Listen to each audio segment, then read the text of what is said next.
Hey, why were you both in the bathroom together? My 4-year-old daughter pointed at my husband and my older sister, uttering these curious words.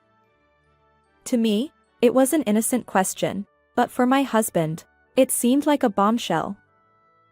He tried to maintain composure, forcing a smile, but the panic in his eyes was evident. Sweat beaded on his forehead, streaming down like a flood. I saw you. What were you doing there? Her relentless innocence left my husband flustered. Suspiciously, he stammered, and I resolved to uncover the secret hidden behind that bathroom door. I'm Olivia, a 33-year-old and working in a major food company in a regular position. My husband, Michael, and I met 6 years ago through a mutual acquaintance. Our connection blossomed, and a year later, we tied the knot. Following my pregnancy, we used our combined savings as a down payment and secured a mortgage to buy an apartment. Soon after, I gave birth to our daughter, Mia, and returned to work after maternity leave. Balancing work, household chores, and parenting was a juggling act, but luckily, my husband cherished our daughter and was incredibly supportive. Living near both sets of parents, mine and my husband's, plus my sister and her spouse, we had a strong support network. Especially my sister, Sophia, who didn't work and had no children of her own, doted on Mia like her own.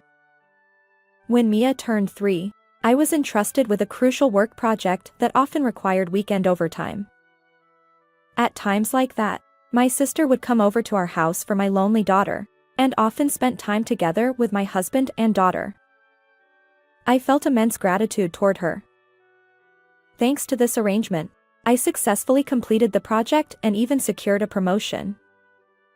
Everything seemed perfect, and I basked in happiness. Little did I know that betrayal from someone I trusted would shatter this idyllic life. At that moment, I couldn't fathom the cruel reality awaiting me. It was my daughter's 4th birthday party, and our home was filled with not only our immediate family but also both sets of grandparents and my sister's family. As everyone celebrated and watched our daughter open presents, she beamed with joy, and the adults reveled in her growth. It was a harmonious and pleasant time.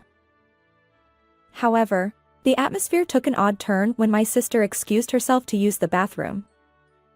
My daughter suddenly asked, Why doesn't Daddy go with Sophia?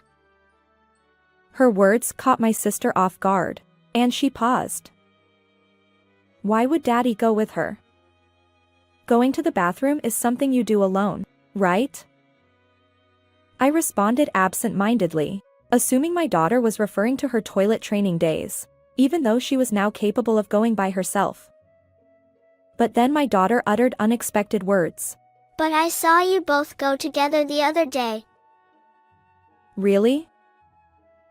I asked, taken aback. Yeah. She continued innocently. I saw you. But why were you both in the bathroom together? You're adults. That's weird. Her smile remained intact as she questioned us. What was Mia talking about? Confused, I glanced at my husband. His reaction was evident.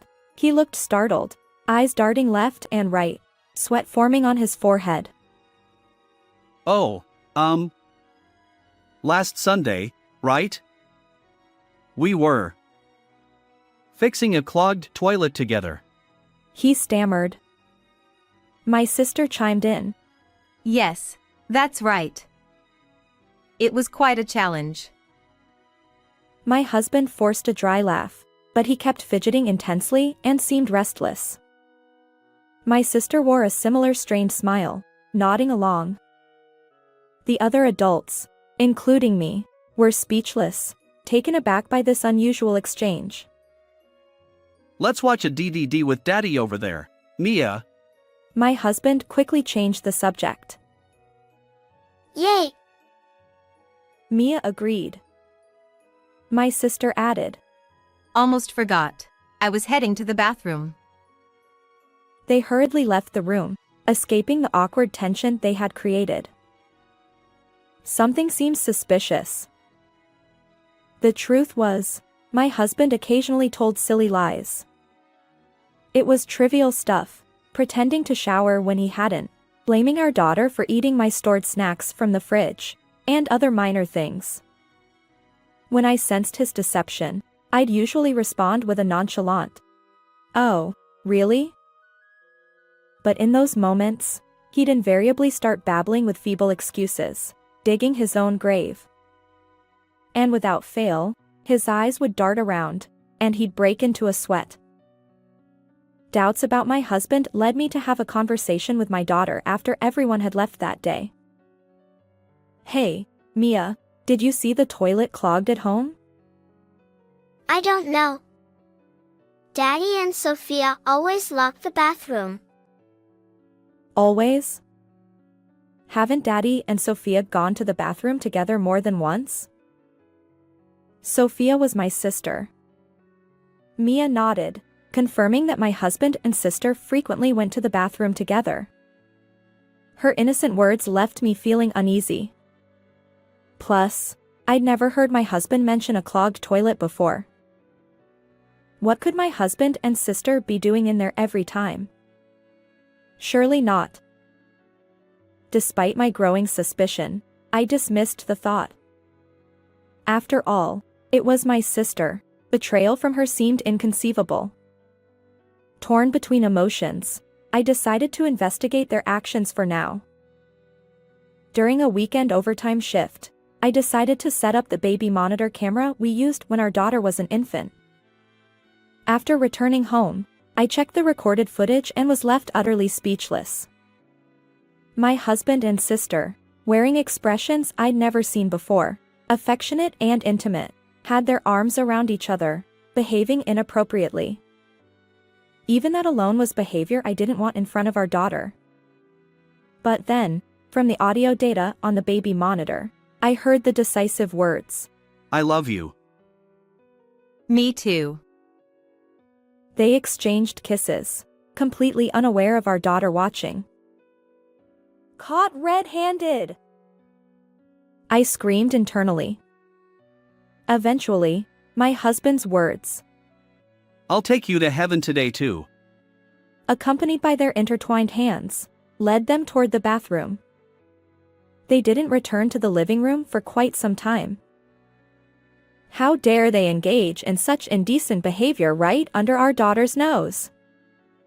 What heaven are they talking about? Both of them will pay in hell. Mark my words. I vowed never to forgive my husband and sister, igniting the flames of revenge.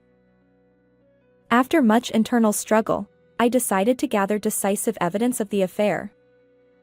While the baby monitor footage alone should suffice, I knew that merely confronting my husband with a kiss wouldn't be enough. He'd likely counter with excuses.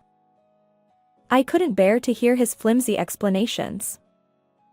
Yet, installing a camera in the bathroom felt too invasive.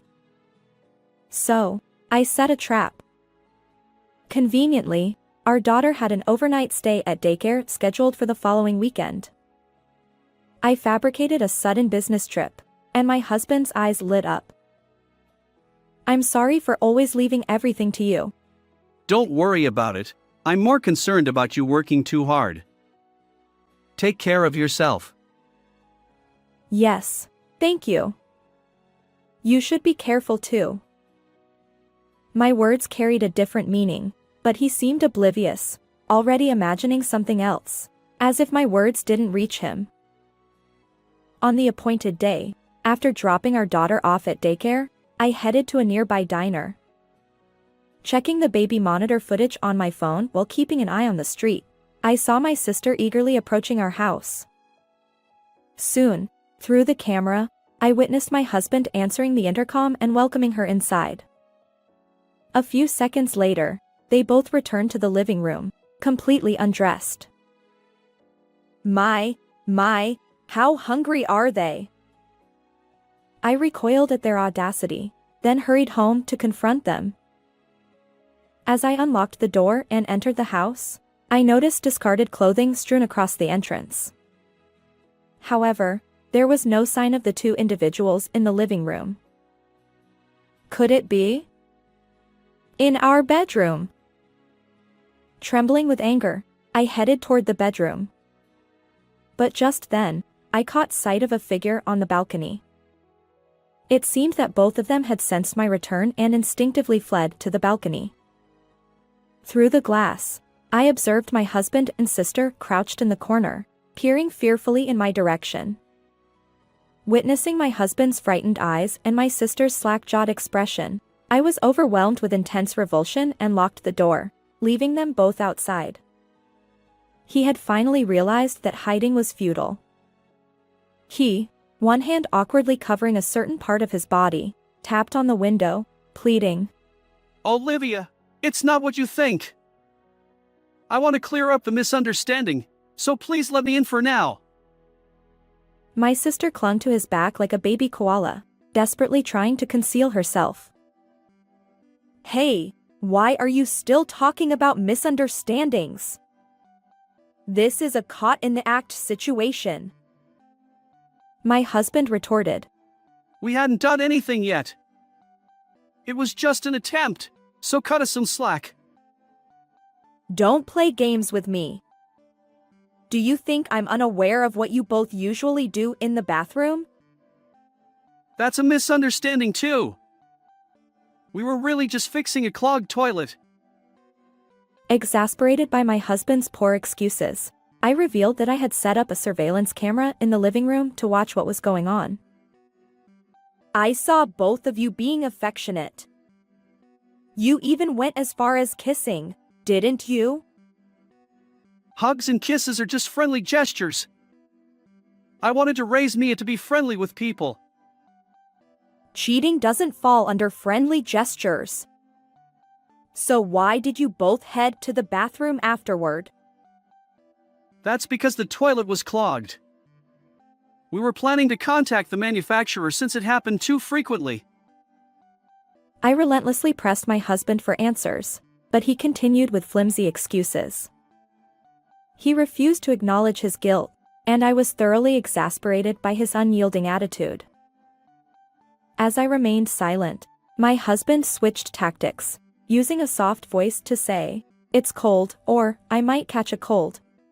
But when he realized I wasn't budging, he suddenly grew aggressive. His demeanor changed, and he pounded on the glass, shouting at me. Enough! You think you can just stay quiet and get away with it? If you don't open up, I'll break this glass. I sighed at his despicable behavior.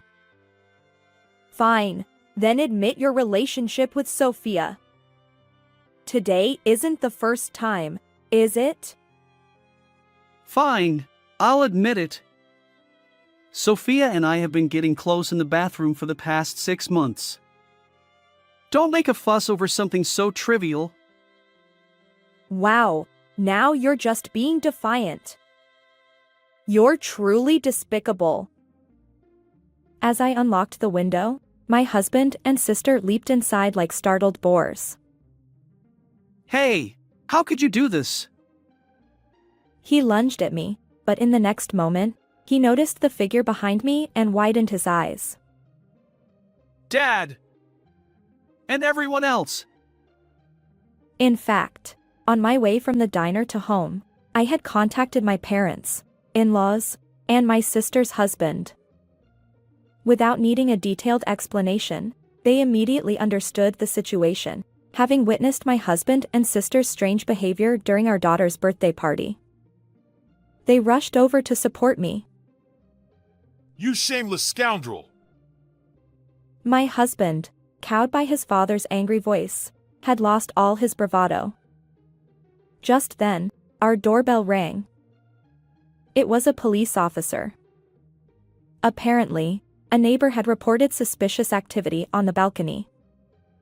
My husband, clad in nothing but a bath towel, profusely apologizing to the police, curious neighbors, and onlookers who had gathered. Eventually, after the police left, my husband returned to the living room alongside my sister, both still wrapped in bath towels. They faced the stern reprimands of our respective parents. I'm sorry. It was just a momentary lapse. Olivia doesn't pay attention to me because of work, and I got carried away. I'm truly sorry too. My husband has been busy, and I felt lonely. Despite their tearful apologies, they continued to frame the situation as if my brother-in-law and I were somehow at fault. Do you really think those excuses will fly? However, my feelings for my husband had long since cooled, and I didn't even feel anger anymore. Enough. Let's get a divorce, I declared, thrusting the divorce papers I had already obtained from the registry office toward my husband. At that moment, my brother-in-law chimed in, also mentioning his divorce with my sister. Feel free to use these, I said, handing him an extra set of divorce papers. Wait a minute. Seeing the divorce papers, my husband's face paled, and he clung to me. Olivia, I'm sorry. I truly love only you. Let's start anew, like flushing away the past, just as we do with the toilet lever. What? What are you saying now? I can't forgive you for doing something indecent in Mia's presence. I had no choice. Sophia kept pestering me. Her persistence wore me out. Suddenly, my sister, who had been sobbing quietly, changed her expression. She grabbed my husband's hair and shouted at him. Hey, don't blame others. You were the one who made the first move, weren't you? Shut up. I thought it was just innocent physical contact. But you took it seriously, you love-struck fool. Huh? Which one? I said after Mia took her nap. But weren't you the one who couldn't wait and lured me to the bathroom? That's rich, coming from you. I suggested going to the bath. But wasn't it you who said the toilet would be more thrilling? The two began an ugly quarrel, trying to pin the blame on each other. Enough already. It doesn't matter who, it's just disgraceful. After that, they both hung their heads in shame as they were scolded by everyone present, following my lead. And even then, they continued to mumble some resistance, but the more they spoke, the more they were bombarded with criticism. In the end, we both signed the divorce papers with our parents as guarantors. Shortly thereafter, divorces were successfully finalized for both my husband and me, as well as my sister and brother-in-law. I demanded alimony of $20,000 and child support of $70,000 from my husband, as well as $35,000 for the apartment we bought together, and $14,000 in compensation from my sister. My husband and sister were each sued by my brother-in-law for $14,000 in damages. Meanwhile, the scandal had become neighborhood gossip, and my husband, unable to continue living in the apartment, was forced to sell it, leaving him with a debt of $200,000, including the remaining mortgage. His embarrassing reputation had even reached his workplace, leading him to resign soon after. Now, my husband and sister, estranged from their parents, share a rundown apartment without a bath but with a toilet. They struggle to repay their debts and constantly argue. On the other hand, I return to my parents' home with my daughter. Her grandparents still treat her kindly, so she doesn't feel lonely. Grateful for everyone's support, I've resolved to raise my daughter well and continue working diligently. How did you find this story? Don't forget to subscribe to the channel. Until next time in the next video.